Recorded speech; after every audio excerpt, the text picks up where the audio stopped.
പ്രിയപ്പെട്ട അച്ഛനമ്മമാരെ, സഹോദരി സഹോദരന്മാരെ,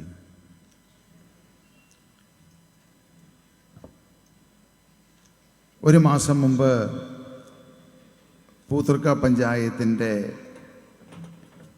പാർട്ടി രൂപീകരണവുമായിട്ട് ബന്ധപ്പെട്ട് നമ്മളവിടെ ഒരു സമ്മേളനം നടത്തുകയുണ്ടായി. ആ സമ്മേളനം കഴിഞ്ഞ് ഒരു ദിവസം കഴിഞ്ഞപ്പോൾ തന്നെ പോലീസുകാർ എന്നെ അന്വേഷിച്ച് നടപ്പായി. അവിടെ ഈ സമ്മേളനവുമായിട്ട് ബന്ധപ്പെട്ട് ഒട്ടനവധി പ്രശ്നങ്ങളുണ്ടായി. അതിലേക്ക് ലൈവ് നടത്താനായിരുന്ന ഇൻ്റർനെറ്റ് കണക്ഷൻ നമ്മുടെ MLA യും സംഘവും ചേർന്ന് കട്ട് ചെയ്ത് കളഞ്ഞു. ഏതാണ്ട് 2 മണിക്കൂർ ശേഷമാണ് നമുക്ക് ലൈവ് കൊടുക്കാൻ സാധിച്ചത്. അതിനുശേഷം ലൈവ് തുടങ്ങിക്കഴിഞ്ഞപ്പോൾ ജാമർ വെച്ചിട്ട് ലൈവ് തടയുകയുണ്ടായി. ഈ സമ്മേളനം നടന്ന കോളേജ് ഗ്രൗണ്ട് സെൻറ്റ് പീറ്റേഴ്സ് കോളേജിൻ്റെ കയ്യിൽ ഏതാണ്ട് 65 വർഷമായിട്ട് അവരുടെ കയ്യിലിരിക്കുന്നതാണ്. സ്കൂൾ കുട്ടികളെല്ലാം കളിക്കുന്നു. അവരുടെ സ്പോർട്സും ഇഷ്ടംപോലെ പരിപാടികൾ അവിടെ നടന്നിട്ടുണ്ട്. നമ്മുടെ പരിപാടി നടക്കുന്നതിന് 2 ആഴ്ച മുമ്പാണ് അവിടെ മുഖ്യമന്ത്രിയും മന്ത്രിമാരും എല്ലാം ചേർന്നുള്ള നവകേരള സദസ്സ് നടന്നത്. പക്ഷേ നമുക്ക് അനുമതി തന്ന പോലീസ് തന്നെ 2 ദിവസം മുമ്പ് അതിൻ്റെ അനുമതി നിഷേധിച്ചു. അതിന് കാരണം പറഞ്ഞത് ഈ ഗ്രൗണ്ടിൽ പുറമ്പോക്ക് സ്ഥലമുണ്ട് എന്ന്. അപ്പോൾ 65 വർഷമായിട്ട് കോളേജ് ഉപയോഗിച്ചിരുന്ന സ്ഥലത്ത് 2020 പരിപാടി നടത്താൻ തുടങ്ങിയപ്പോഴാണ് അവിടെ പുറമ്പോക്ക് കണ്ടെത്തിയത്. അപ്പം ഞാൻ ഇന്ന് ഈ സ്റ്റേജിൽ നിൽക്കുമ്പോൾ ഇപ്പോൾ മാത്രമാണ് എനിക്ക് സമാധാനമായത് ഈ പരിപാടി ഇവിടെ നടത്താൻ പറ്റുമെന്ന്.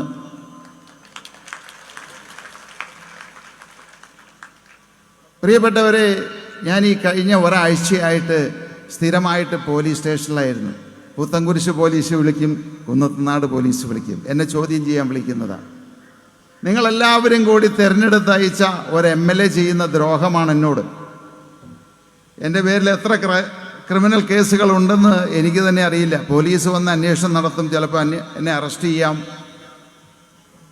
ഇനിയിപ്പോൾ ഞാൻ കോടതിയിൽ പോയിട്ട് സ്ഥിരമായിട്ട് എന്നെ അറസ്റ്റ് ചെയ്യരുത് എന്ന് ഒരു ഉത്തരവ് മേടിക്കേണ്ട അവസ്ഥയിലാണ് ഞാൻ നിങ്ങളുടെ മുമ്പിൽ നിൽക്കുന്നത്. പക്ഷേ ഒരു കാര്യം ഞാൻ പറയാം, എന്നെ അറസ്റ്റ് ചെയ്യുന്ന ഒരു സാഹചര്യം ഉണ്ടായാൽ ഒരാഴ്ചയ്ക്കുള്ളിൽ നമ്മുടെ മുഖ്യമന്ത്രിയുടെ ഓമനപുത്രിയെ ഞാൻ അകത്താക്കും. ഇത് സ്വപ്നയുടെ കയ്യിലിരിക്കുന്ന ബോംബല്ല, സാബു ജേക്കബിന്റെ കയ്യിലിരിക്കുന്ന ബോംബാണ്. എന്നെ എതിർക്കുന്ന സഖാക്കള്, എന്നെ എതിർക്കുന്ന MLA, ഈ ജില്ലാ നേതൃത്വത്തിനോടാണ് ഞാൻ പറയുന്നത്, എൻ്റെ കയ്യിലിരിക്കുന്ന ബോംബ് ആറ്റം ബോംബാണ്.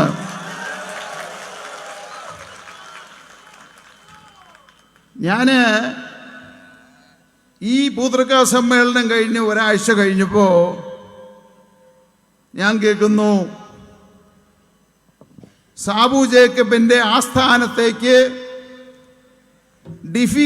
ഡിഫി കുഞ്ഞുങ്ങൾ അവിടെ പിക്കറ്റ് ചെയ്യാൻ വരുന്നു എന്ന്. അപ്പോൾ 4 മണിയാണ് സമയം പറഞ്ഞിരുന്നത്.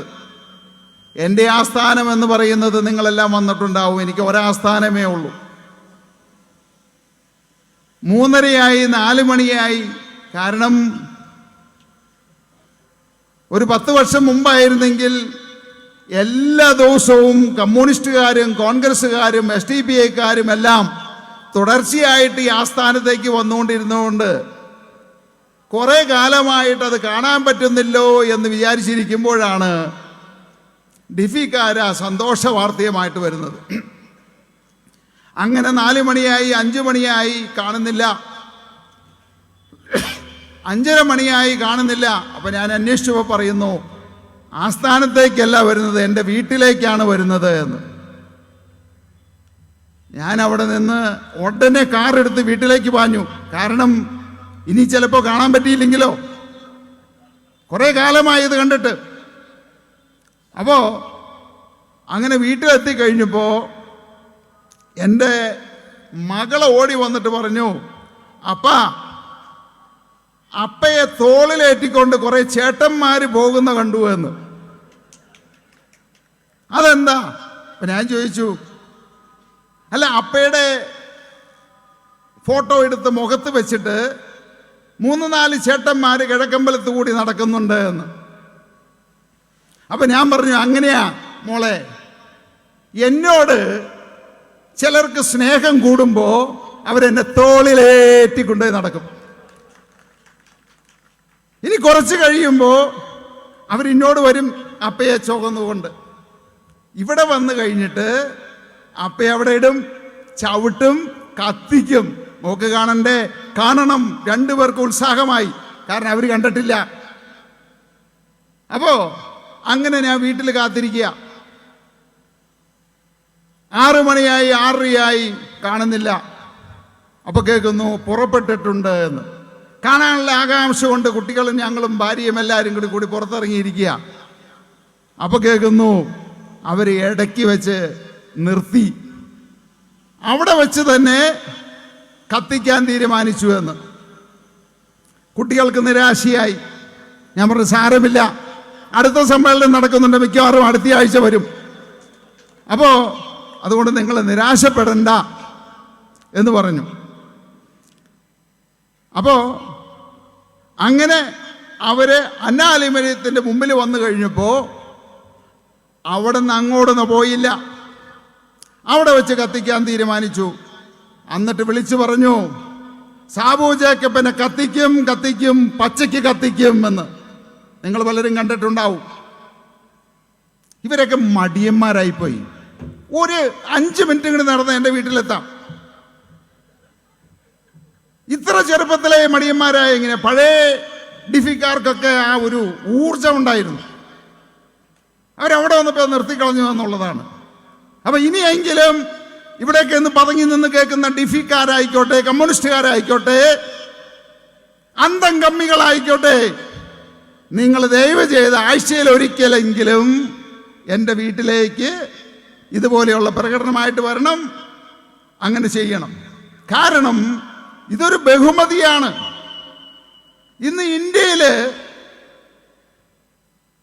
ആരുടെയെങ്കിലും കോലം കത്തിക്കുന്നുണ്ടെങ്കിൽ 3 വ്യക്തികളെയാണ് ഉള്ളൂ. ഒന്ന് പ്രധാനമന്ത്രി നരേന്ദ്രമോദിയുടെ കോലം കത്തിക്കുന്നത് നിങ്ങൾ കണ്ടിട്ടുണ്ട്. 2 മുഖ്യമന്ത്രി പിണറായി വിജയന്റെ കോലം കത്തിക്കുന്നത് കണ്ടിട്ടുണ്ട്. 3ാമത് ആ ബഹുമതി എനിക്കാണ്. അപ്പൊ പ്രിയപ്പെട്ടവരെ, നിങ്ങൾ വീണ്ടും ആ ബഹുമതി എനിക്ക് തന്നെ നിലനിർത്തണം. ഇപ്പോ ഞാനിന്ന് വരുന്ന സമയത്ത് എൻ്റെ വീടിൻ്റെ പടിക്ക് പോലീസ് ബാരിക്കേഡ് വെച്ചിരിക്കുക. അത് ആഴ്ചകളായിട്ടുണ്ട്. അതും ഞാനൊരു ബഹുമതിയായിട്ടാണ് കാണുന്നത്. കാരണം ഇന്ന് പോലീസ് ബാരിക്കേഡ് കാണുന്നത്, നമ്മൾ ഡൽഹിയിൽ പാർലമെന്റിന് മുമ്പിൽ ബാരിക്കേഡ് കാണും. തിരുവനന്തപുരത്ത് സെക്രട്ടേറിയറ്റിന്റെ മുമ്പിൽ കാണും. 3ാമത് പോലീസ് ബാരിക്കേഡ് കാണണമെങ്കിൽ കിഴക്കമ്പലത്ത് സാബു ജേക്കബിന്റെ വീട്ടിൽ മാത്രമേ സ്ഥിരമായിട്ട് ബാരിക്കേഡ് ഉള്ളൂ. ഒന്ന് ആലോചിച്ച് നോക്കിയേ.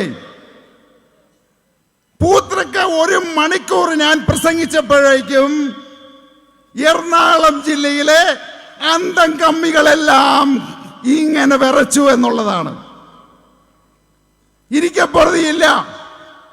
എനിക്ക് അവരെ കാണാനായിട്ട് അങ്ങോട്ട് പോകണ്ട. എല്ലാവരും ഇളകി. ജില്ലാ കമ്മിറ്റി എല്ലാ നേതാക്കളും കോലഞ്ചേരിയിൽ എനിക്കെതിരായിട്ട് പ്രതിഷേധം നടത്തുന്നു. അതുപോരാതെ വന്നു കഴിഞ്ഞപ്പോൾ ഡിഫിക്കാരുടെ പ്രകടനം എൻ്റെ ആസ്ഥാനത്തേക്ക് വരുന്നു. ഇത് രണ്ടും ചീറ്റിപ്പോയി എന്ന് കണ്ടു കഴിഞ്ഞപ്പോൾ ദാ 3ാമത് വരുന്നു. ആലപ്പുഴ ജില്ല, എറണാകുളം ജില്ല, തൃശ്ശൂർ ജില്ല, ഇവിടെ എല്ലാവരും കൂടി 600 പേരെ എൻ്റെ വീട്ടിൻ്റെ പടിക്ക് കൊണ്ടുവന്നു. അവര് ഒന്ന് ആലോചിച്ച് നോക്കിയേ. നിങ്ങൾക്ക് ജില്ലാ സെക്രട്ടറിയെ കാണണമെങ്കിൽ എറണാകുളത്ത് പോകണം. അന്തംഗമികളുടെ ഏതെങ്കിലും നേതാക്കന്മാരെ കാണണമെങ്കിൽ എറണാകുളത്ത് പോകണം, അവരുടെ വീട്ടിൽ പോയി കാണണം. എനിക്ക് കാണണമെങ്കിൽ ഞാൻ ഈ മൈക്കിൽ കൂടി 2 വാക്കങ്ങോട്ട് പറഞ്ഞാൽ മതി, അവരെല്ലാം എൻ്റെ പടിക്ക് വരും. അപ്പോ പ്രിയപ്പെട്ടവരെ, ഇന്ന് ഞാൻ ഈ വേദിയിൽ നിൽക്കുമ്പോൾ, ഈ വേദി എന്ന് പറയുന്നത് പല നിയമ പോരാട്ടങ്ങളുടെയും പല യുദ്ധങ്ങളുടെയും വേദിയാണിത്. ഇവിടെയാണ് 2020 എന്ന് പറയുന്ന പ്രസ്ഥാനം ഉദിച്ചത്. നമ്മുടെ അഡ്വക്കേറ്റ് ജയശങ്കർ പറഞ്ഞു, 2012 2014 ഓഗസ്റ്റ് മാസം 23 കിഴക്കമ്പലത്തിന്റെ അല്ല, കേരളത്തിന്റെ കരിദിനമായിരുന്നു. പാവപ്പെട്ടവരുടെ ബുദ്ധിമുട്ട് കണ്ടുകൊണ്ട് അവരുടെ കുടുംബങ്ങളില് അടിസ്ഥാന സൗകര്യങ്ങൾ പോലും ഇല്ല എന്ന് മനസ്സിലാക്കിയപ്പോ ഇവിടെ ഒരു വലിയ ഷെഡ് കെട്ടി. TV മുതൽ ഫ്രിഡ്ജ് മുതൽ വാഷിംഗ് മെഷീൻ, കിടക്ക, കട്ടില് തുടങ്ങി എല്ലാ സാധനങ്ങളും ഓരോ കുടുംബത്തിലും വരണമെന്ന് ഞാൻ ആഗ്രഹിച്ചു. 2020 പ്രസ്ഥാനം ആഗ്രഹിച്ചു. അതിനുവേണ്ടി വലിയൊരു ഷെഡ് കെട്ടി. എല്ലാ കുടുംബത്തിലും, ഓരോ കുടുംബത്തിലേക്കും ഒരു TV, ഒരു ഫ്രിഡ്ജ്, അങ്ങനെ എല്ലാം ഓരോന്നും 50% വിലക്കുറവിൽ കൊടുക്കാമെന്ന് ഞങ്ങൾ തീരുമാനിച്ചു.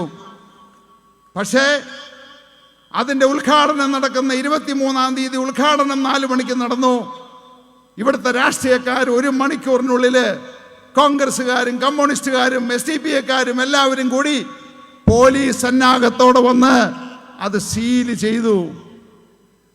ഇതുപോലെ 4500ഓളം അമ്മമാരും കുട്ടികളും പ്രായമായിട്ടുള്ളവരും ഈ ഒരു സ്റ്റാളിനകത്ത് കണ്ണുനീരോടെ അവരോട് കൈകൂപ്പി യാചിച്ചു, ഇത് ഞങ്ങളുടെ ജീവിത പ്രശ്നമാണ്, നിങ്ങൾക്ക് എന്താണ് ഒരു ദ്രോഹം? ആ ദ്രോഹികൾ സമ്മതിച്ചില്ല. ഒരു നിർദാക്ഷിണ്യവുമില്ലാതെ അത് അടച്ച് സീൽ ചെയ്തു. അന്ന് ഇവിടെ കൂടിയ 4500 പേര് കൂടി രാത്രി 11:50 ഒരു പ്രതിജ്ഞ എടുത്തു. അധികാരമുള്ളത് കൊണ്ടല്ലേ ഈ തെമ്മാടികൾ ഇതുപോലെ ചെയ്യുന്നത്? ആ അധികാരം നമുക്ക് ഇങ്ങോട്ട് എടുക്കണം സാറേ എന്ന് പറഞ്ഞു. അങ്ങനെ 2014 ഓഗസ്റ്റ് 23 അർദ്ധരാത്രിയാണ് 2020 എന്ന പ്രസ്ഥാനം രാഷ്ട്രീയത്തിലേക്ക് ഇറങ്ങാൻ തീരുമാനിച്ചത്. അത് ഇതേ ഗ്രൗണ്ടിൽ വെച്ചാണ്. അതൊരു ചരിത്രമാണ്. പ്രിയപ്പെട്ടവരെ, ഞാൻ രാഷ്ട്രീയക്കാരനല്ല, സാധാരണ വ്യവസായിയാണ്. എനിക്ക് രാഷ്ട്രീയത്തിന്റെ ആവശ്യമില്ല. അതിനു മുമ്പ് നിങ്ങളൊന്ന് മനസ്സിലാക്കണം ഞാൻ ആരാണ് എന്ന്. കിഴക്കമ്പലത്തുകാർക്ക് എന്നെ അറിയാം.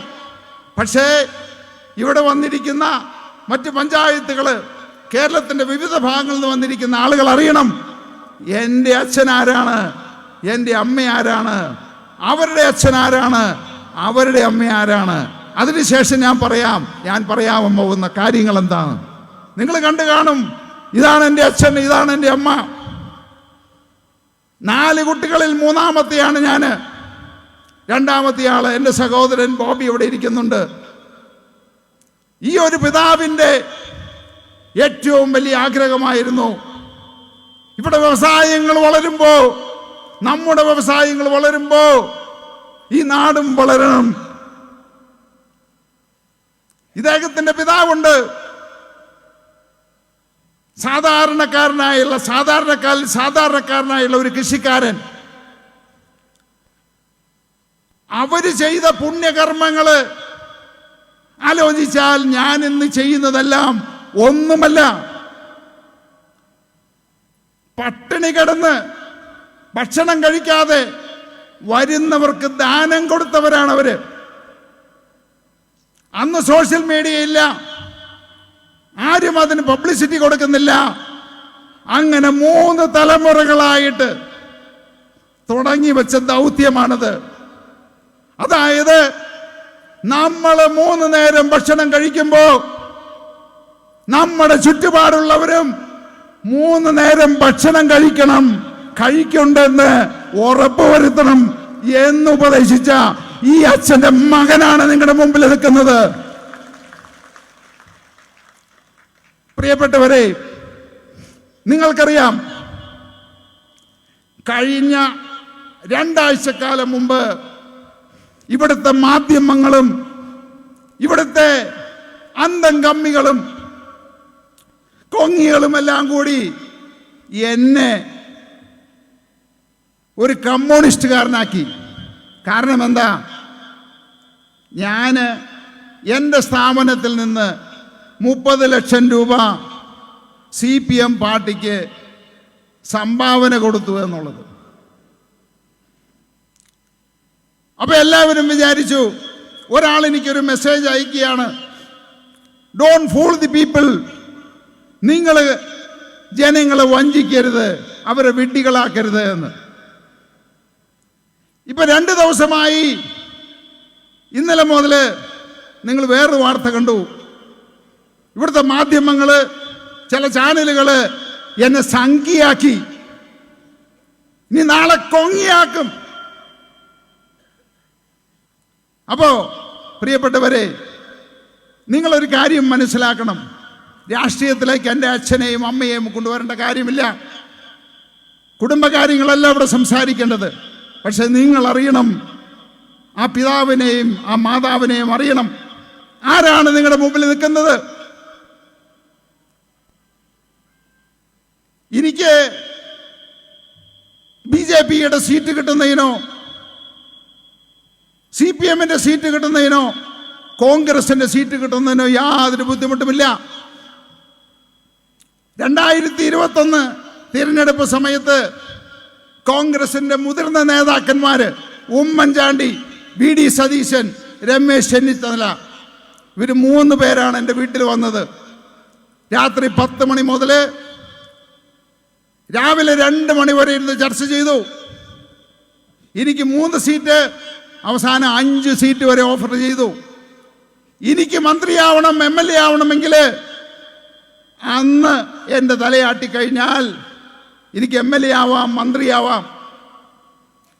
ഇതുപോലെ തന്നെ LDFന്റെ എല്ലാ നേതാക്കന്മാരും, അതായത് ഇപ്പോഴത്തെ ജില്ലാ സെക്രട്ടറി, CITUവിന്റെ സംസ്ഥാന സെക്രട്ടറി ചന്ദ്രൻപിള്ള, ഇതിനു മുമ്പിലത്തെ സെക്രട്ടറിമാര്, ഇപ്പോഴത്തെ വ്യവസായ മന്ത്രി രാജീവ്, ഇവരെല്ലാവരും കൂടി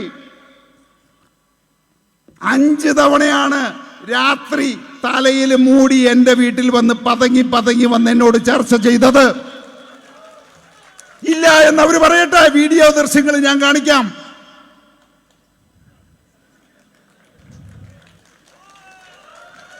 അപ്പോ പ്രിയപ്പെട്ട ഡിഫിക്കാരെ, SFIക്കാരെ, നിങ്ങളൊരു കാര്യം മനസ്സിലാക്കണം. ഇവരൊക്കെ രാത്രി 10 പതങ്ങിയും വന്ന് എന്റെ സഹായം, എന്റെ ചെക്ക് മേടിച്ചു കൊണ്ടുപോകുന്നവരാണ്. നിങ്ങളെയൊക്കെ വിഡ്ഢികളാക്കി എൻ്റെ വീട്ടിലേക്ക് വിട്ട് കത്തിക്കും, ഞങ്ങൾ കത്തിക്കും, പച്ചയ്ക്ക് കത്തിക്കും എന്ന് പറയുമ്പോ ഓർക്കണം, ഈ നേതാക്കന്മാരുടെ ആരുടെയെങ്കിലും കുട്ടികൾ അതിന്റെ കൂടെ ഉണ്ടായിരുന്നോ എന്ന്. ഇവരുടെ കുട്ടികളെല്ലാം കാനഡയിലും US-ലും ഓസ്ട്രേലിയയിലും ഒക്കെയാണ് ജീവിക്കുന്നത്. നിങ്ങൾ കണ്ടില്ലേ, ജില്ലാ സെക്രട്ടറിയുടെ മകള് UK-യില് എന്നിട്ടൊരു കുപ്പായവുമിട്ട്, അതിൽ ചേരില്ലാത്ത കുപ്പായവുമിട്ട് ഫേസ്ബുക്കിൽ ഇട്ടിരിക്കുന്നത്. അപ്പോ ഡിഫിക്കാരെ, പ്രിയപ്പെട്ട ചെറുപ്പക്കാരെ, ഈ അച്ഛനമ്മമാരെ വേദനിപ്പിച്ചുകൊണ്ട് നിങ്ങള് ഇവരുടെയൊക്കെ പുറകെ ഇറങ്ങിത്തിരിക്കുമ്പോൾ ഓർക്കണം, ഇവർക്കൊന്നും നഷ്ടപ്പെടാനില്ല എന്ന്. അപ്പോ ഒരു കാര്യം എനിക്ക് പറയാനായിട്ടുണ്ട്. എനിക്ക് MP ആകണം, MLA ആകണം, മന്ത്രിയാകണമെന്ന ആഗ്രഹമുണ്ടായിരുന്നെങ്കിൽ പണ്ടേ ഞാൻ രാജ്യസഭാ സീറ്റ് എനിക്ക് പലരും ഓഫർ ചെയ്തിട്ടുണ്ട്. BJP ഓഫർ ചെയ്തിട്ടുണ്ട്, AAP Aam Aadmi party offer ചെയ്തിട്ടുണ്ട്, കോൺഗ്രസ്സുകാർ ഓഫർ ചെയ്തിട്ടുണ്ട്. എനിക്ക് പണ്ടേ രാജ്യസഭാ സീറ്റ് മേടിച്ച് MP ആയി, മന്ത്രിയായി ഇവിടെ വരാമായിരുന്നു. പ്രിയപ്പെട്ടവരെ, അധികാരത്തിന് വേണ്ടിയിട്ട്, സ്ഥാനമാനങ്ങൾക്ക് വേണ്ടിയിട്ട്, പണത്തിന് വേണ്ടിയിട്ടല്ല ഞാൻ ഈ നിങ്ങളുടെ മുമ്പിൽ നിൽക്കുന്നത്. ഈ പാവപ്പെട്ടവരുടെ, ഇവിടുത്തെ ജനങ്ങളുടെ കണ്ണിനീര് കണ്ടിട്ടാണ് ഞാൻ നിങ്ങളുടെ മുമ്പിൽ നിൽക്കുന്നത്. അല്ലാതെ സ്ഥാനങ്ങളോ MP സീറ്റോ MLA-യോ മന്ത്രിയോ ആകണമെന്നുണ്ടായിരുന്നെങ്കിൽ പണ്ടേ നിങ്ങളെയെല്ലാം വഞ്ചിച്ചുകൊണ്ട്, നിങ്ങളെയെല്ലാം വിറ്റുകൊണ്ട്, ഈ നാടിനെ വഞ്ചിച്ചുകൊണ്ട് എനിക്കതാകാമായിരുന്നു. അപ്പോ ഒരു BJP-ക്കാരൻ വന്ന് ഒരു സീറ്റ് പറഞ്ഞാൽ അത് കണ്ട് ചാടുന്നവനല്ല സാബു ജേക്കബ്.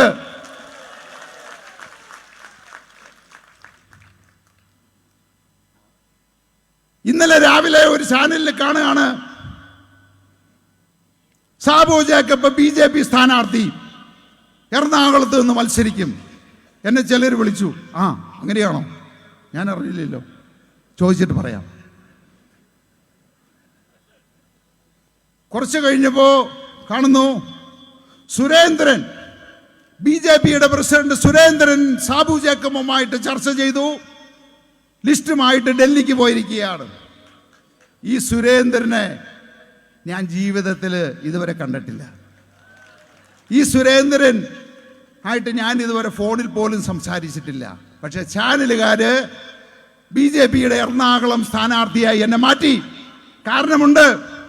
അവർക്കറിയാം ഇന്നിവിടെ നടക്കാൻ പോകുന്ന മഹാസമ്മേളനത്തില് 10,000-കണക്കിന് ആളുകളാണ് എന്നെ വിശ്വസിച്ച്, ഈ പാർട്ടിയെ വിശ്വസിച്ച് ഈ ഗ്രൗണ്ടിലേക്ക് ഒഴുകിയെത്തുന്നത്. അപ്പോ അത് തടയണമെങ്കിൽ എന്നെ സംഖ്യയാക്കണം. കഴിഞ്ഞ ആഴ്ച അവർ വിചാരിച്ചു എന്നെ കമ്മിയാക്കി, ഈ ആഴ്ച എന്താണ് സംഖ്യയാക്കി. എന്നിട്ട് ആരെങ്കിലും തടയാൻ പറ്റിയോ? കാരണം ഇവിടെ ഇരിക്കുന്ന ജനങ്ങൾക്ക് എന്നെ അറിയാം. 12 വർഷമായിട്ട് ഇവരോടൊപ്പം ഒരു സഹോദരനെ പോലെ, ഒരച്ഛനെ പോലെ ഞാൻ അവരുടെ കൂടെയുണ്ട്. അപ്പോ എന്നെ അവർക്കറിയാം. അവരെ ഒറ്റുകൊടുക്കില്ല, ഈ രാജ്യത്തെ ഒറ്റുകൊടുക്കില്ല, ഈ നാടിനെ ഒറ്റുകൊടുക്കില്ല എന്ന് അവർക്കറിയാം. അതുകൊണ്ട് ഇന്ന് ഈ ജനങ്ങൾ ഒഴുകിയെത്തി. ഈ ഗ്രൗണ്ടിലേക്ക് കയറാൻ പറ്റാതെ എത്രയോ ജനങ്ങൾ റോഡിൽ നിൽക്കുന്നു. ഇത് കുടുംബശ്രീക്കാരല്ല, തൊഴിലുറപ്പുകാരല്ല, ഇത് ജനങ്ങള്, ഈ നാട്ടിൽ ജീവിക്കുന്ന പാവപ്പെട്ടവര്, അധ്വാനിക്കുന്നവര്, ഓട്ടോറിക്ഷക്കാര്, കൂലിപ്പണിക്കാര്, ഈ നാടിന്റെ കഷ്ടപ്പെടുന്ന ആളുകള് ആണ് ഈ കൂടി ഇരിക്കുന്നത്. എനിക്കറിയാം, ഒരു ദിവസം പണിക്ക് പോയില്ലെങ്കിൽ കുടുംബം പട്ടിണിയാവണ എത്രയോ ആളുകൾ ഇതിനകത്തുണ്ട്.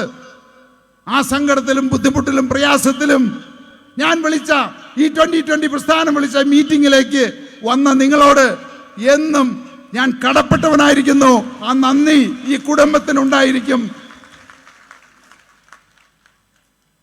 പ്രിയപ്പെട്ടവരെ, നിങ്ങൾക്കറിയാം, കഴിഞ്ഞ പൂതൃക സമ്മേളനത്തിൽ ഞാൻ ചില പ്രഖ്യാപനങ്ങൾ നടത്തി. ആ പ്രഖ്യാപനങ്ങൾ സാധാരണ രാഷ്ട്രീയക്കാർ നടത്തുന്ന പ്രഖ്യാപനങ്ങളല്ല. രാഷ്ട്രീയക്കാർ ഓരോ ഇലക്ഷൻ വരുമ്പോഴും ഒരുപാട് പ്രഖ്യാപനങ്ങൾ നടത്തും. ഒരു പ്രഖ്യാപനവും അവർ നടപ്പിലാക്കാറില്ല. ജനങ്ങളെ വഞ്ചിച്ചുകൊണ്ട്, അവരുടെ അറിവില്ലായ്മ, അവരുടെ വിദ്യാഭ്യാസമില്ലായ്മ ചൂഷണം ചെയ്തുകൊണ്ട് ഈ നാടിനെ കൊള്ളയടിക്കുന്ന ജനങ്ങളെ, അവരുടെ രക്തമുറ്റി കുടിക്കുന്ന രാഷ്ട്രീയക്കാർക്ക് ഒരു കടപ്പാട് പോലും ഈ നാടിനോടോ ജനങ്ങളോടോ ഇല്ല. അപ്പോൾ അവരുടെ ഉദ്ദേശം എന്താണ്? നടക്കാത്ത വാഗ്ദാനങ്ങൾ കൊടുത്ത് അവരുടെ ഉള്ളിൽ വർഗീയതയും രാഷ്ട്രീയവും അടിച്ചേൽപ്പിച്ച് അവരെ ചൂഷണം ചെയ്ത് അവരെ വോട്ട് മേടിക്കുക. അധികാരത്തിലേറി കഴിഞ്ഞാൽ ആ രാജ്യത്ത് ഏതെല്ലാം രീതിയിൽ കൊള്ളയടിക്കാമോ, അവിടുത്തെ മനുഷ്യരുടെ രക്തം ഏതെല്ലാം രീതിയിൽ ഊറ്റിക്കുടിക്കാമോ അതെല്ലാം ചെയ്യുക. ഇപ്പം നമുക്കറിയാം, ഉപ്പ് മുതൽ കർപ്പൂരം വരെ എല്ലാ സാധനങ്ങൾക്കും വില കയറി, വീട്ടുകാരൻ കോരി, ഇലക്ട്രിസിറ്റി കൂടി, എല്ലാ സാധനങ്ങളുടെ വില കൂടി. 1 കിലോ മത്തി മേടിക്കണമെങ്കിൽ 250 രൂപ കൊടുക്കണം.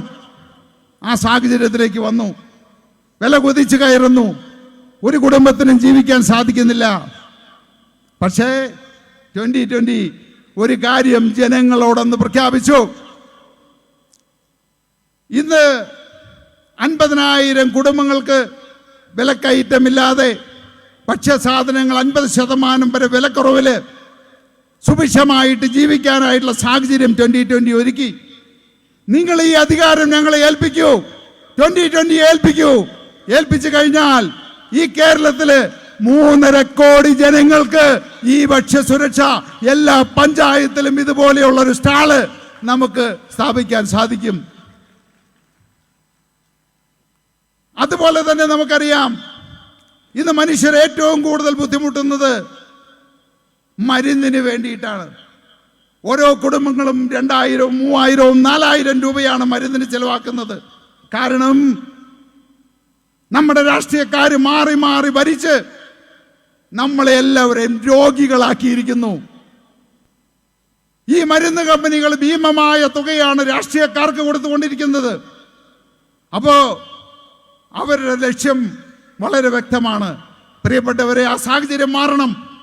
ഒന്ന്, കേരളത്തിലെ ജനങ്ങൾക്ക്, സാധാരണക്കാരായിട്ടുള്ള ജനങ്ങൾക്ക്, പാവപ്പെട്ട ജനങ്ങൾക്ക് അവർക്ക് 3 നേരം സുഭിക്ഷമായിട്ട് ഭക്ഷണം കഴിക്കാനുള്ള സാഹചര്യം കൊടുത്താൽ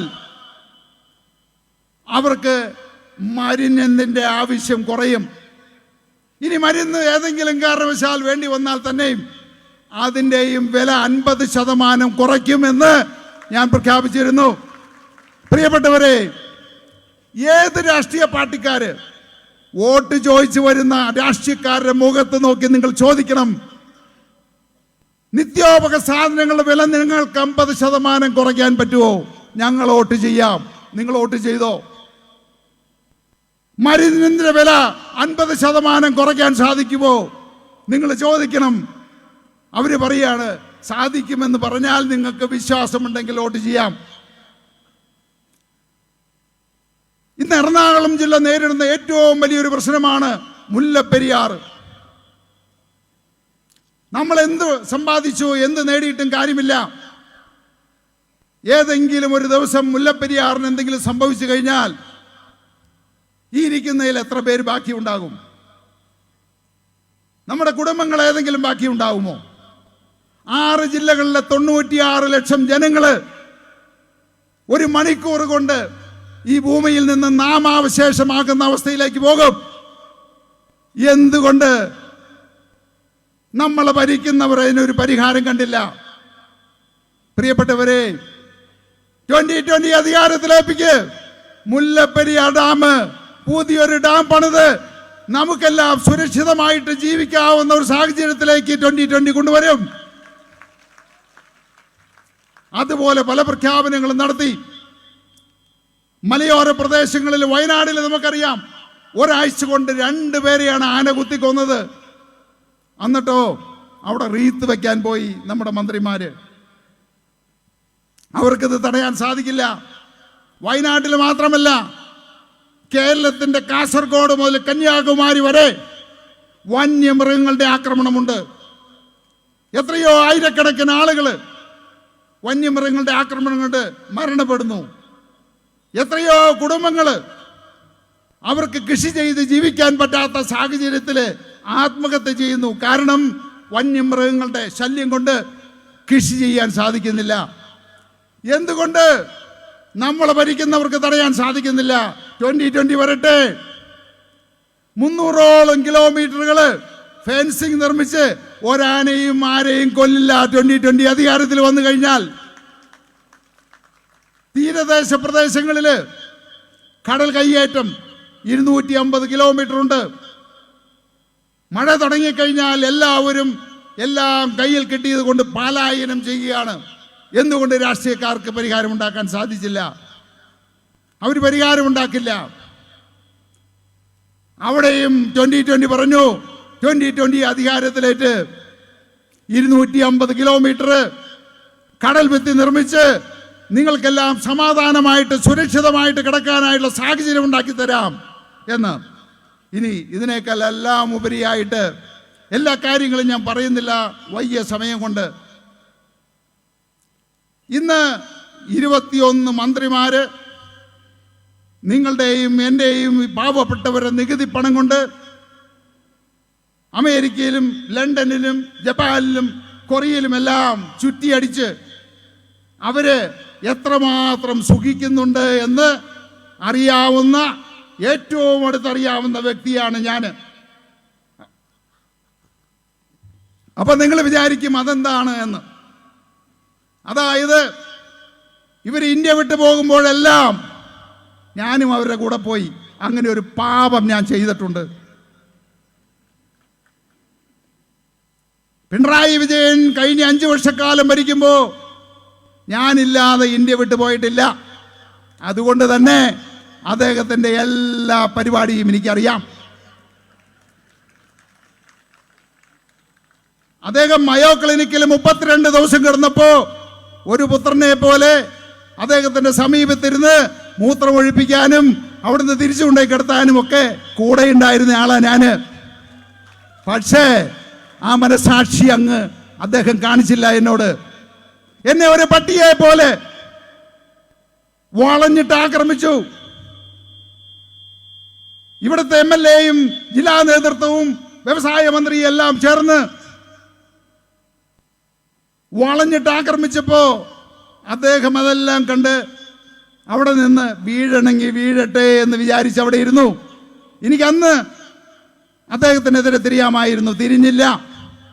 കാരണം കൂടെ നടന്ന് വിശ്വാസവഞ്ചന കാട്ടുന്ന ഒരു കുടുംബമല്ല ഇത്. ഇന്നും എന്നെ കണ്ടത് പറയിപ്പിക്കേണ്ട സാഹചര്യം വന്നതാണ്. അതുകൊണ്ട് പ്രിയപ്പെട്ടവരെ, ഇവരെല്ലാം നമ്മളുടെ വോട്ട് മേടിച്ച് ജീവിതം ആസ്വദിക്കുന്നു. ഇവിടെ നമ്മൾ സാധാരണക്കാരായിട്ടുള്ള ആളുകൾ ഓരോ ദിവസവും വിലക്കയറ്റം കൊണ്ടും മറ്റ് നികുതി കൊണ്ടും ജീവിക്കാൻ നിവൃത്തിയില്ലാത്ത സാഹചര്യത്തിൽ വരുന്നു. ഇവിടെ ശ്രീ ബെന്നി പറഞ്ഞു 9 പേര് ആത്മഹത്യ ചെയ്യുന്നുണ്ട് ഒരു ദിവസമെന്ന്. 9 പേരല്ല, 35 പേരാണ് ഒരു ദിവസം കേരളത്തിൽ ആത്മഹത്യ ചെയ്യുന്നത്. പിണറായി സർക്കാർ വന്ന 8 വർഷത്തിനുള്ളിൽ 55,000 പേര് ആത്മഹത്യ ചെയ്തു. കർഷകരടക്കം കടക്കടിയിൽ പലരും ആത്മഹത്യ ചെയ്തു. ഒരു ദിവസം 35 പേര് ആത്മഹത്യ ചെയ്യുന്നു. ഒരു ദിവസം കേരളത്തിൽ ഒരു കൊലപാതകം നടക്കുന്നു. ഒരു ദിവസം 7 സ്ത്രീകളെ ബലാത്സംഗം ചെയ്യപ്പെടുന്നു. ഒരു ദിവസം 55 മയക്കുമരുന്ന് കേസുകൾ പിടിക്കപ്പെടുന്നു. അപ്പൊ നിങ്ങൾ ആലോചിച്ച് നോക്ക്, പിടിക്കപ്പെടുന്നത് ആണ് 55 കേസുകൾ. അപ്പൊ അതിൻ്റെ എത്രയോ ഇരട്ടി കേസുകൾ കേരളത്തിൽ നടക്കുന്നുണ്ടാവാം. ഈ രീതിയിൽ മുന്നോട്ട് പോയി കഴിഞ്ഞാൽ നിങ്ങളും ഞാനും അടക്കം നമ്മുടെ കുട്ടികളെ എങ്ങനെ ധൈര്യത്തോടെ സ്കൂളുകളിലേക്ക് വിടും, കോളേജുകളിലേക്ക് വിടും? നിങ്ങൾക്ക് ആർക്കെങ്കിലും ഉറപ്പുണ്ടോ നിങ്ങളുടെ കുട്ടികള് മദ്യത്തിന് അടിമയാകില്ല എന്ന്, മയക്കമരുന്നിന് അടിമയാകില്ല എന്ന് ഉറപ്പുണ്ടോ? നിങ്ങളുടെ കുട്ടികള് സ്കൂളിൽ പോയാൽ തിരിച്ചു വരുമെന്ന് നിങ്ങൾക്ക് ഉറപ്പുണ്ടോ? ഏതെങ്കിലും സ്ത്രീകൾക്ക് ധൈര്യമായിട്ട് റോഡിൽ കൂടി ഇറങ്ങി നടക്കാവുന്ന സാഹചര്യം കേരളത്തിലുണ്ടോ? നിങ്ങളുടെ സഹോദരിമാരും കുട്ടികളും ബലാത്സംഗം ചെയ്യപ്പെടില്ല എന്ന് ഉറപ്പുണ്ടോ? ഇതെല്ലാം മനസ്സിലാക്കിയിട്ട് വീണ്ടും വീണ്ടും നിങ്ങൾ ഈ വർഗത്തിനെ എന്തിനു വോട്ട് ചെയ്ത് ഈ ചുമലിലേറ്റുന്നു? നിങ്ങൾ ആലോചിക്കണം. അവർക്കൊന്നും നഷ്ടപ്പെടാനില്ല. തോമസ് ഐസക്കിന്റെ 2 മക്കളും കാനഡയിലാണ് ജീവിക്കുന്നത്. പിണറായിയുടെ മകൻ ദുബായിലാണ് ജീവിക്കുന്നത്. പിണറായിയുടെ മകൾ ബിസിനസ് നടത്തുന്നത് ബാംഗ്ലൂരാണ്. ആ മന്ത്രിസഭയിലെ വ്യവസായ മന്ത്രി പറയുകയാണ്, കേരളത്തിൽ 2 ലക്ഷം വ്യവസായികൾ ഞങ്ങൾ ഒരു വർഷത്തിനുള്ളിൽ കൊണ്ടുവന്നുവെന്ന്. എന്തുകൊണ്ട് മുഖ്യമന്ത്രിയുടെ മകളെ ഈ വ്യവസായ മന്ത്രിക്ക് കൺവിൻസ് ചെയ്യാൻ പറ്റുന്നില്ല, ബോധ്യപ്പെടുത്താൻ സാധിക്കുന്നില്ല? അപ്പോ മുഖ്യമന്ത്രിയുടെ മകൾക്ക് ഇപ്പോഴും ബോധ്യമില്ല കേരളത്തിൽ വന്നാൽ രക്ഷപ്പെടുമെന്ന്. എന്നിട്ട് ജനങ്ങളോട് പറയുകയാണ് നിങ്ങളെല്ലാവരും ഇവിടെ വന്ന് വ്യവസായം നടത്തുക എന്ന്. നമുക്കറിയാം, മുഖ്യമന്ത്രിയുടെ മകള് ബാംഗ്ലൂര് നടത്തുന്ന വ്യവസായം എന്താണെന്ന് എല്ലാവർക്കും അറിയാം. അതിനെപ്പറ്റി ഞാൻ കൂടുതലായി വിശദീകരിക്കുന്നില്ല. ഈ രാജ്യം നശിച്ചുകൊണ്ടിരിക്കുകയാണ്. 80 ലക്ഷം മലയാളികളാണ് കേരളം വിട്ടുപോയിരിക്കുന്നത്. ഗതികേട് കൊണ്ട്, ജീവിക്കാൻ നിവൃത്തിയില്ലാത്തത് കൊണ്ട് കേരളം വിട്ടുപോയിരിക്കുന്ന 80 ലക്ഷം മലയാളികളാണ്. നമ്മുടെ ഏതെങ്കിലും ജില്ലകളെടുക്ക്, വ്യവസായങ്ങൾ കൂട്ടമായിട്ട് കേരളത്തിൽ നിന്ന് പോയിക്കൊണ്ടിരിക്കുന്നു. കൊല്ലം ജില്ലയില്, ആ ജില്ല എന്ന് പറയുമ്പോൾ കശുവണ്ടി വ്യവസായം മാത്രം കൊണ്ട് ഒരു ജില്ല, അവിടുത്തെ ലക്ഷക്കണക്കിന് ആളുകൾ ജീവിച്ചു വരുന്ന ഒരു ജില്ലയാണ്. അവിടെ 750 കശുവണ്ടി സ്ഥാപനങ്ങളും പൂട്ടിക്കഴിഞ്ഞു. 5 വ്യവസായികൾ ആത്മഹത്യ ചെയ്തു. 3 ലക്ഷം ജനങ്ങളാണ് കൊല്ലം ജില്ലയിൽ മാത്രം കശുവണ്ടി വ്യവസായം കൊണ്ട് ജീവിച്ചു വരുന്നത്. 750 കശുവണ്ടി വ്യവസായങ്ങൾ പൂട്ടിയിട്ടും അതിനെതിരെ ഒരു നടപടി പോലും എടുക്കാൻ സാധിക്കാതെ, അതിനെ പുനർജീവിപ്പിക്കാൻ സാധിക്കാത്ത 3 ലക്ഷം ആളുകളെ, അവരുടെ കണ്ണുനീര് കാണാത്ത ഒരു ജില്ലയെ തന്നെ തകർത്ത് കളയുന്ന ആ വ്യവസായത്തെ, അല്ലെങ്കിൽ എന്തുകൊണ്ട് ആ വ്യവസായികളെ രക്ഷിച്ചുകൂടാ? കഴിഞ്ഞ ഒരു മാസം മുമ്പ് വ്യവസായ മന്ത്രി പറഞ്ഞു, കിറ്റക്സ് പോയെങ്കിൽ എന്താ, 50,000 തൊഴിലല്ലേ പോയോളൂ. ഞാൻ IBM ഇവിടെ കൊണ്ടുവന്നതല്ല, IBM തന്നെ വന്നതാ. 1000 പേർക്ക് IBM ജോലി കൊടുക്കുന്നുണ്ട്. അവിടെ ഓരോ ജോലിക്കാർക്കും 20 ലക്ഷം രൂപയാണ് വർഷ ശമ്പളം കിട്ടുന്നത് എന്ന്. കിറ്റക്സിൽ ജോലി ചെയ്താൽ 20,000 രൂപ കിട്ടും, ഇവിടെ 20 ലക്ഷം കിട്ടും. പ്രിയപ്പെട്ടവരെ, കുത്തക മുതലാളിമാർക്കെതിരെ സമരം ചെയ്തവര് ഇപ്പൊ കുത്തക സ്ഥാപനങ്ങളെ കേരളത്തിൽ കൊണ്ടുവന്ന് 20 ലക്ഷം രൂപ കൊടുക്കുന്നുണ്ട് എന്ന് പറയുന്നു. എന്റെ വ്യവസായം കുത്തക മുതലാളിമാർക്ക് അല്ലെങ്കിൽ അങ്ങനെയുള്ളവർക്ക് വേണ്ടിയിട്ടുള്ളതല്ല. സാധാരണക്കാരായിട്ടുള്ള പാവപ്പെട്ട ജനങ്ങള്, കൃഷിക്കാരായിട്ടുള്ള ജനങ്ങള്, വിദ്യാഭ്യാസം കുറഞ്ഞവരെ, വിദ്യാഭ്യാസം ഇല്ലാത്തവരെ, അങ്ങനെയുള്ളവരെ കൈപിടിച്ചുയർത്താൻ വേണ്ടിയിട്ടാണ്. എന്നെ ചവിട്ടി ഓടിച്ചു. ഇപ്പൊ തെലങ്കാനയിൽ 50,000 പേർക്ക് ഞാൻ തൊഴിൽ കൊടുക്കുന്നത്. അപ്പോ 2 ലക്ഷം വ്യവസായം കൊണ്ടുവന്നു എന്ന് പറയുന്ന വ്യവസായ മന്ത്രി എന്തുകൊണ്ട് മുഖ്യമന്ത്രിയുടെ മകളുടെ വ്യവസായം തിരിച്ച് കേരളത്തിൽ കൊണ്ടുവരാൻ സാധിക്കുന്നില്ല? അവരല്ലേ മാതൃക കാണിക്കേണ്ടത്? എല്ലാ ആളുകളോടും പറയുന്നു. ഇപ്പൊ ശാസ്ത്രീയ വിദ്യാഭ്യാസത്തിനെതിരെ സമരം ചെയ്തവര് ഇപ്പൊ പറയുന്നു വിദേശ വിദ്യാഭ്യാസത്തെ ഇവിടെ കൊണ്ടുവരുമെന്ന്. അപ്പോ ഇത്രയും വ്യവസായങ്ങൾ കൊണ്ടുവന്ന വ്യവസായ മന്ത്രി ധൈര്യമുണ്ടെങ്കിൽ കാണിക്കട്ടെ. ഒരു ജില്ലയെ തന്നെ നശിപ്പിച്ചിരിക്കുന്ന, ഒരു ജില്ലയുടെ ജീവിതമാർഗമായിരിക്കുന്ന ആ കശുവണ്ടി വ്യവസായത്തെ പുനർജീവിപ്പിച്ച് കാണിക്കട്ടെ. ഈ 750 കശുവണ്ടി വ്യവസായികളെ പുനർജീവിപ്പിക്കട്ടെ. അപ്പൊ നമ്മൾ സമ്മതിക്കാം വ്യവസായ മന്ത്രിക്ക് കഴിവുണ്ട് എന്ന്. പ്രിയപ്പെട്ടവരെ, കൂടുതലായിട്ട് ഞാൻ ദീർഘിപ്പിക്കുന്നില്ല. ഇന്ന് പല ആളുകളും ഇവിടെ എന്തോ വലിയ പ്രഖ്യാപനങ്ങൾ ഉണ്ടാകുമെന്ന് വിചാരിച്ചു വന്നവരാണ്. എല്ലാ മാധ്യമങ്ങളും ഇവിടെ ഉണ്ട്. അതിനു മുമ്പായിട്ട് ചില കാര്യങ്ങൾ പറഞ്ഞുകൊള്ളട്ടെ. പ്രിയപ്പെട്ടവരെ, നമ്മൾ ചിന്തിക്കേണ്ട സമയമായിരിക്കുന്നു. നമ്മുടെ കുടുംബങ്ങൾ, നമ്മളെല്ലാവരും ജീവിക്കുന്നത് നമ്മുടെ മക്കൾക്ക് വേണ്ടിയിട്ടാണ്. നമ്മുടെ മക്കള് ഇവിടെ ഓട്ടോറിക്ഷക്കാരോ കൂലിപ്പണിക്കാരോ കർഷകരുമായിട്ടല്ല ജീവിക്കേണ്ടത്. നമ്മുടെ എല്ലാം ഉള്ളിൽ ഒരു സ്വപ്നമുണ്ട്.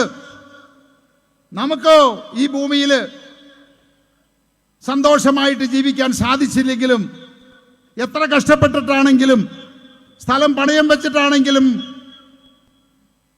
എത്ര ബാധ്യതകൾ എടുത്തിട്ടാണെങ്കിലും നമ്മുടെ മക്കളെങ്കിലും രക്ഷപ്പെടണമെന്ന് അങ്ങനെ ആഗ്രഹിക്കുന്ന മാതാപിതാക്കളാണ് ഇരിക്കുന്നതിൽ 99%. മക്കൾക്ക് വേണ്ടി മാത്രം ജീവിതം മാറ്റിവെച്ചിരിക്കുന്നവരാണ്. നമ്മുടെ മക്കള് പഠിച്ച് വലുതായി നല്ലൊരു ഡോക്ടറോ എഞ്ചിനീയറോ ബിസിനസ്സുകാരനോ ഒക്കെ ആയി കാണണമെന്ന് വിചാരിക്കുന്നവരാണ്. പക്ഷേ നിർഭാഗ്യകരമായിട്ട് പറയട്ടെ, ഈ കേരളത്തിൽ നമ്മുടെ കുട്ടികൾക്ക് കൊടുക്കാൻ പറ്റിയ വിദ്യാഭ്യാസമില്ല, നല്ലൊരു വിദ്യാഭ്യാസ സമ്പ്രദായമില്ല. അതുകൊണ്ട് എന്താണ്, നമ്മുടെ കുട്ടികളെല്ലാം നാട് വിട്ടുകൊണ്ടിരിക്കുകയാണ്. ഒരു വർഷം 2 ലക്ഷം കുട്ടികളാണ് കേരളം വിട്ട് വിദേശത്തേക്ക് പോകുന്നത് വിദ്യാഭ്യാസത്തിനായിട്ട്. 1 ലക്ഷം കുട്ടികളാണ് അന്യ സംസ്ഥാനങ്ങളിലേക്ക് പോയിക്കൊണ്ടിരിക്കുന്നത്. അതായത് ശരാശരി 3 ലക്ഷം കുട്ടികൾ കേരളം വിട്ടു പോകുന്നു. അപ്പോൾ നമ്മൾ സ്നേഹിച്ച് വളർത്തിയ കുട്ടികളുടെ സാമീപ്യമില്ലാതെ ചെറുപ്രായത്തിൽ തന്നെ അവർ വിട്ടുപോകുന്നു നമ്മളെ. ആ വേദനയാണെങ്കിലും അവർ വിചാരിക്കും അതെല്ലാം സഹിച്ച് കുട്ടികളുടെ ഭാവിക്ക് വേണ്ടിയല്ലേ എന്ന് വിചാരിക്കും. പഠിത്തം കഴിഞ്ഞ് ലക്ഷങ്ങളുടെ ബാധ്യതയുമായിട്ട് തിരിച്ചു വരുമ്പോൾ കേരളത്തിന് കൊടുക്കാൻ ഒന്നുമില്ല, അവർക്ക് കൊടുക്കാൻ ഒരു തൊഴിലുമില്ല. ഇവിടെ വീണ്ടും ലക്ഷങ്ങളുടെ ബാധ്യതയുമായിട്ട്, ബാധ്യത തീർക്കാൻ വേണ്ടി അതിനേക്കാൾ വലിയ ബാധ്യതയുമായിട്ട് ഈ നാട് വിടുകയാണ്. അവസാനം എന്ത് സംഭവിക്കുന്നു? ഇവിടെ ഇരിക്കുന്ന 90% മാതാപിതാക്കളുടെയും കുട്ടികൾ ഇന്ന് നമ്മോടൊപ്പമില്ല. അവരെല്ലാം ഒന്നല്ലെങ്കിൽ അന്യ സംസ്ഥാനങ്ങളിൽ, അന്യ രാജ്യങ്ങളിൽ, ഇനി അങ്ങനെ അല്ലെങ്കിൽ തന്നെയും അവരൊക്കെ ഇന്നല്ലെങ്കിൽ നാളെ സ്ഥലം വിടും. കാരണം ഈ സ്ഥലത്ത് അവർക്ക് ജീവിക്കാനായിട്ടുള്ള ഒരു സാഹചര്യവും കഴിഞ്ഞ 60 വർഷമായിട്ട് നമ്മളെയെല്ലാം മാറി മാറി ഭരിച്ച രാഷ്ട്രീയക്കാർക്ക് ഉണ്ടാക്കാൻ സാധിച്ചില്ല എന്നുള്ളതാണ്. അപ്പോൾ നമ്മൾ ചിന്തിക്കണം, നമ്മൾ ജീവിച്ചത് നമ്മുടെ മക്കൾക്ക് വേണ്ടിയാണ്. അവസാന കാലത്ത് നിങ്ങളും ഞാനും ഈ ലോകം വിട്ടു പോകേണ്ടവരാണ്. ആ പോകുന്ന സമയത്ത് മക്കളുടെ സാമീപ്യമില്ലാതെ, ഒരു തുള്ളി വെള്ളം നമ്മുടെ വായിൽ ഒഴിച്ചു തരാൻ അവർ നമ്മുടെ സമീപത്തില്ലാതെ, ബീഹാറിയും ഒറീസക്കാരനും ബംഗാളിയും എല്ലാം വന്ന് നമ്മുടെ വായിലേക്ക് വെള്ളം ഒഴിക്കേണ്ട അവസ്ഥ ഒന്ന് ആലോചിച്ച് നോക്കുക. അങ്ങനെ ആഴ്ചകളോളം ഫ്രീസറിൽ വെച്ച് നമ്മുടെ മക്കളെ കാത്ത്, അല്ലെങ്കിൽ വീഡിയോയിൽ കൂടി നമ്മുടെ മക്കൾ നമ്മളെ ഈ ലോകം വിട്ടു പോകുന്ന കാണുന്ന അവസ്ഥ ഒന്ന് ആലോചിച്ച് നോക്കുക. ഇതിന് മാറ്റം വരണമെങ്കിൽ നമ്മൾ ചിന്തിക്കണം. 100% സാക്ഷരത ഉണ്ടായിട്ട് കാര്യമില്ല. അന്ധമായിട്ട് രാഷ്ട്രീയക്കാരെ വിശ്വസിച്ച് അവരുടെ മോഹന വാഗ്ദാനങ്ങളിൽ വിശ്വസിച്ച് നമ്മൾ അവർക്ക് വേണ്ടി വോട്ട് ചെയ്താൽ അവരും അവരുടെ കുടുംബവും അല്ലാതെ ഈ നാട് രക്ഷപ്പെടാൻ പോകുന്നില്ല. കാരണം ഇന്നുള്ള രാഷ്ട്രീയക്കാരിൽ 99% രാഷ്ട്രീയക്കാരും 1% പോലും ഈ നാടിനോടോ ഇവിടുത്തെ ജനങ്ങളോടോ ഒരു കടപ്പാടുമില്ലാത്തവരാണ്.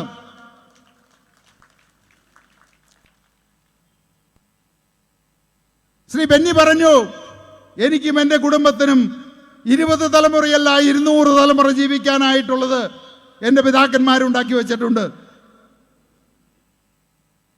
പണത്തിനോ സ്ഥാനത്തിനോ മന്ത്രിയാവാനോ MP ആവാനോ MLA ആകാനോ അല്ല ഞാൻ നിങ്ങളുടെ മുമ്പിൽ നിൽക്കുന്നത്.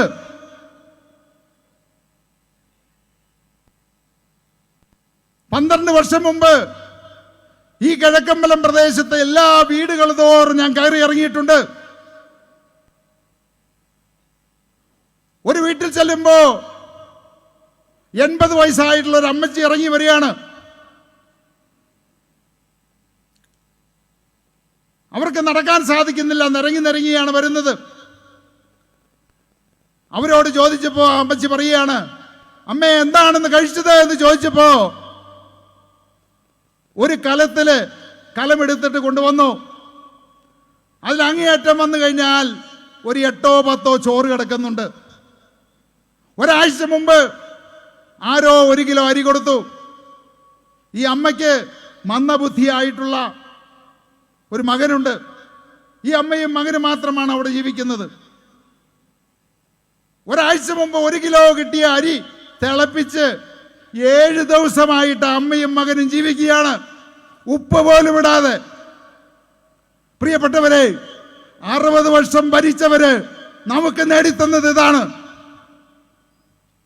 12 വർഷം മുമ്പ് കിഴക്കമ്പലത്ത് 282 പേര് നീല ടർപ്പായി വലിച്ച് നിലത്ത് മണ്ണില് മനുഷ്യനും ആടും കോഴിയുമെല്ലാം ഒന്നിച്ചു കിടക്കുന്ന ചിത്രം ഞാൻ കണ്ടിട്ടുണ്ട്. ഒരു പഞ്ചായത്തിലാണെന്ന് ഓർക്കണം.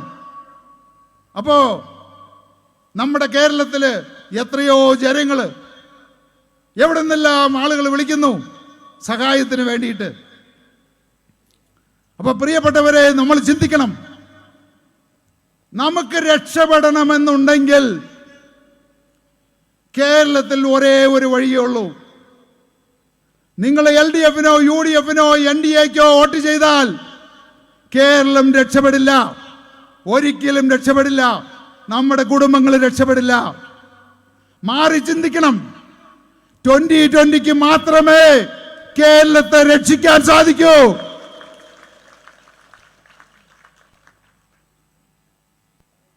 മറിച്ച് നിങ്ങൾ വീണ്ടും LDF-നും UDF-നും NDA-ക്കും വോട്ട് ചെയ്താൽ നിങ്ങളുടെ മക്കൾ നിങ്ങളുടെ കൂടെ ഉണ്ടാവില്ല, നിങ്ങളുടെ കുടുംബം ഇവിടെ ഉണ്ടാവില്ല.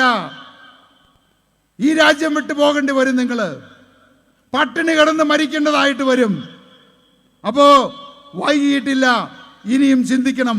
രക്ഷപ്പെടണമെന്ന് ആരെങ്കിലും ആഗ്രഹിക്കുന്നുണ്ടെങ്കിൽ 2020-യുടെ പിന്നിൽ ഉറച്ചു നിൽക്കുക. നമ്മൾ വളരെ ഗൗരവമായിട്ടുള്ള 2 തീരുമാനം എടുത്തിട്ടുണ്ട്. ഞാൻ പറഞ്ഞല്ലോ, ഒരച്ഛൻ്റെ സ്വപ്നം സാക്ഷാത്കരിക്കാൻ വേണ്ടിയിട്ടാണ് ഞാനിത് തുടങ്ങിയത്. രാഷ്ട്രീയക്കാർ സമ്മതിച്ചില്ല, അവരെന്നെ തടഞ്ഞു. അവസാനം ഞാൻ രാഷ്ട്രീയത്തിലേക്ക് ഇറങ്ങി. ഒരു പഞ്ചായത്ത് പിടിച്ചു, സമീപ പഞ്ചായത്തുകൾ പിടിച്ചു, നിയമസഭയിലേക്ക് കയറ്റി. ഇപ്പോ ഞാൻ ഒരിക്കൽ തീരുമാനിക്കുകയാണ്, പാർലമെന്റിൽ 2020-യുടെ കൊടി പാറണം. നമ്മുടെ കൊടി ഡൽഹിയിൽ പാർലമെന്റിൽ പാറണമെങ്കിൽ നമ്മള് ചാലക്കുടിയില് നമ്മുടെ സ്ഥാനാർത്ഥിയെ നിർത്താൻ തീരുമാനിച്ചിരിക്കുന്നു.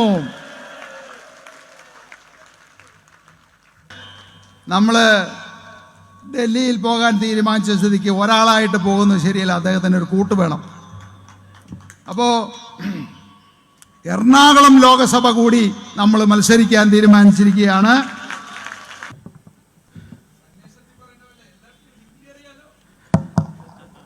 ഇനി 3ാമതൊരു സ്ഥാനാർത്ഥിയെ ഞാൻ പ്രഖ്യാപിക്കുന്നില്ല, അത് അടുത്ത തവണയാവട്ടെ. അപ്പോ പ്രിയപ്പെട്ടവരെ, ഞാൻ ചുരുക്കുകയാണ്. 2 കാര്യം ഒരിക്കൽ കൂടി ഊന്നി പറഞ്ഞുകൊണ്ട്, നമുക്കറിയാം, നമ്മളൊരു MLA ഇവിടെ ജയിപ്പിച്ചിട്ടുണ്ട്, അതുപോലെ ഒരു MPയെ ജയിപ്പിച്ചിട്ടുണ്ട്. ഇതിനു മുമ്പും ഒരു MPയെ ജയിപ്പിച്ചിട്ടുണ്ട്, LDF-ന്റെ MP ആയിരുന്ന ഇന്നസെന്റ്.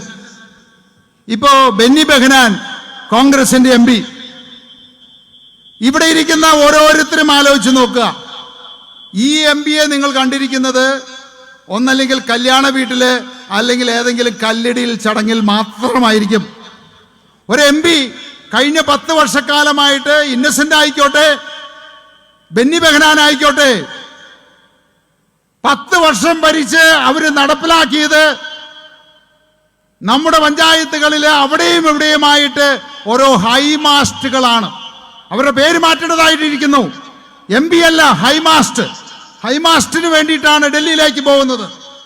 ഈ ഹൈമാസ്റ്റുകളല്ലാതെ ഒരു കാര്യം പോലും ചെയ്തിട്ടുണ്ട് എങ്കിൽ നിങ്ങൾ പറയാ, നിങ്ങളുടെ പഞ്ചായത്തില്, ഈ ചാലക്കുടി നിയോജക മണ്ഡലത്തില്, എറണാകുളം നിയോജക മണ്ഡലത്തില് ഹൈമാസ്റ്റുകളല്ലാതെ ഈ പറയുന്ന കഴിഞ്ഞ 10 വർഷക്കാലമായിട്ട് ഈ 2 MPമാരും എന്ത് ചെയ്തു എന്ന് നിങ്ങൾ ഓരോരുത്തരും ആലോചിക്കുക. അതുപോലെ ഒരു MLA നമ്മൾ ജയിപ്പിച്ചിട്ടുണ്ട്. ആ MLA 3 വർഷത്തിനായിട്ട് എന്താണ് ഇവിടെ ചെയ്തിരിക്കുന്നത് നമ്മൾ ആലോചിക്കുക. അപ്പൊ തീർച്ചയായിട്ടും ഒരു MP ആയി കഴിഞ്ഞാൽ എന്താണ് MP-യുടെ ചുമതല, ആ നാട്ടിൽ എന്തെല്ലാം വികസനങ്ങൾ കൊണ്ടുവരാൻ പറ്റും എന്ന് നമുക്ക് ഇവിടുത്തെ ജനങ്ങളെ ബോധ്യപ്പെടുത്തേണ്ടതായിട്ടുണ്ട്. കാരണം നമ്മളെപ്പോഴും അന്തം കമ്മിയെയും കൊങ്ങിയെയും മാറി മാറി ജയിപ്പിക്കുമ്പോൾ ഒരിക്കലും ജനങ്ങൾക്കറിയില്ല. 2020 പഞ്ചായത്ത്, അതുപോലെ ഐക്യനാട് പഞ്ചായത്ത്, 2020 പഞ്ചായത്തുകൾ ഏറ്റെടുത്തപ്പോഴാണ് ജനങ്ങൾക്ക് മനസ്സിലായത് പഞ്ചായത്തിൽ ഇങ്ങനെയുള്ള ആനുകൂല്യങ്ങളും സൗകര്യങ്ങളും ജനങ്ങൾക്ക് ഉണ്ട് എന്ന് മനസ്സിലായത് അപ്പോഴാണ്. അതുപോലെ തന്നെ ഞാൻ പറയുന്നു, ഒരു MP എന്താണ് ചെയ്യേണ്ടത്, ആ നാട്ടിൽ എന്ത് വികസനം കൊണ്ടുവരാൻ പറ്റും എന്ന് തെളിയിക്കണമെങ്കിൽ നമുക്ക് 2 MP-മാർ വേണം. അതിനു വേണ്ടിയിട്ടാണ് തീർച്ചയായിട്ടും എറണാകുളം ജില്ല കേരളത്തിന്റെ തന്നെ വ്യാവസായിക വാണിജ്യ മണ്ഡലമാണ്, ഏറ്റവും പ്രധാനമുള്ള ഒരു സ്ഥലമാണ്. ആ എറണാകുളം ജില്ല ഹൈദരാബാദിനെ പോലെയോ ഡൽഹിയെ പോലെയോ ബോംബെയെ പോലെയോ ബാംഗ്ലൂരിനെ പോലെയോ ആക്കണമെങ്കിൽ നമ്മുടെ MP ഡൽഹിയിൽ എത്തണം. എത്തിക്കഴിഞ്ഞാൽ തീർച്ചയായിട്ടും നമുക്ക് സാധിക്കും. അതിനുവേണ്ടി നിങ്ങൾ എല്ലാവരും ഇന്ന് മുതൽ പ്രാർത്ഥിക്കണം, പ്രവർത്തിക്കണം. ഇവിടെ ഇരിക്കുന്ന ആളുകളും അവരുടെ കുടുംബവും മാത്രം വോട്ട് ചെയ്താൽ ചാലക്കുടി മണ്ഡലം നമുക്ക് ഉറപ്പായി എന്നുള്ളതാണ്. അപ്പോ പ്രിയപ്പെട്ടവരെ, 2 കാര്യം ഞാൻ പറയാനായിട്ടുള്ളത്. ഒന്ന്, ഇനിയും നാളെ ഒരുപക്ഷെ എന്നെ സംഖ്യയാക്കാം,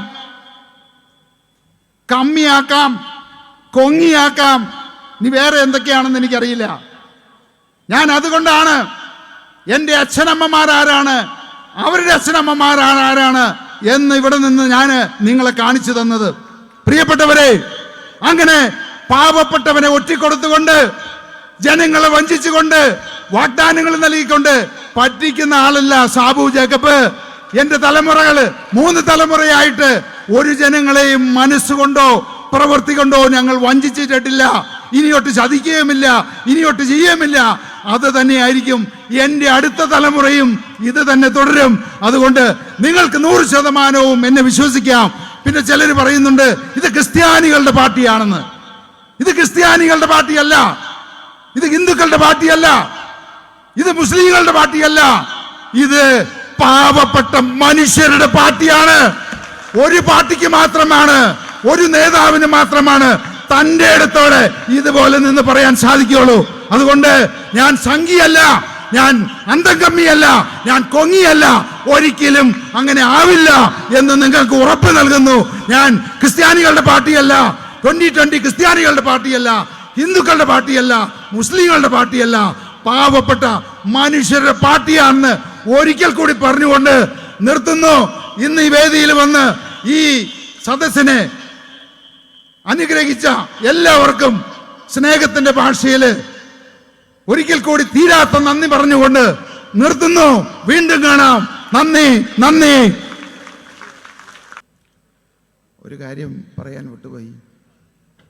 പലരും ഒരു സംശയമുണ്ടാവാം, നമ്മുടെ 2 MP-മാർ ജയിച്ചു കഴിഞ്ഞാൽ അവർ പ്രതിപക്ഷത്താണോ ഇരിക്കുക ഭരണപക്ഷത്താണോ ഇരിക്കുക എന്ന് എല്ലാവർക്കും ഒരു സംശയമില്ലേ?